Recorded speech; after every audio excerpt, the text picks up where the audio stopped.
నెల్లూరు జిల్లా ఆత్మకూరులో పెరిగిన పెట్రోల్ డీజిల్ ధరలకు వ్యతిరేకంగా సిపిఎం పార్టీ ఆధ్వర్యంలో ధర్నా నిర్వహించారు. మున్సిపల్ బస్టాండ్ వద్ద అంబేద్కర్ విగ్రహం ఎదుట జరిగిన ఆందోళనలో పార్టీ నాయకులు, కార్మికులు పాల్గొన్నారు. కేంద్ర ప్రభుత్వం పదే పదే ఇంధన ధరలు పెంచుతూ ప్రజలపై భారం మోపుతుందని విమర్శించారు. ధరల పెంపుతో రవాణా ఖర్చులు పెరిగి నిత్యావసర వస్తువుల ధరలపై ప్రభావం పడుతుందని ఆందోళన వ్యక్తం చేశారు. వెంటనే ధరలు తగ్గించకపోతే ఉద్యమాన్ని మరింత ఉధృతం చేస్తామని హెచ్చరించారు.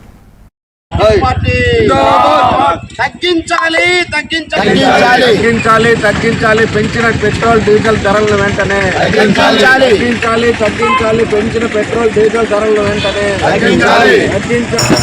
ముందుకు వస్తలే గడిపోమండు డీజిల్ పెట్రోల్ ధరలన్నీ పెంచుడు తుపాకీ రాజ్యము రన్నా తుఫాను వైలేవరన్నా. కేంద్ర ప్రభుత్వం ప్రజల మీద పెనుభారాన్ని మోపుతూ పెట్రోలు డీజిల్ ధరలని ₹3 పైచిలుకలు పెంచడం జరిగింది.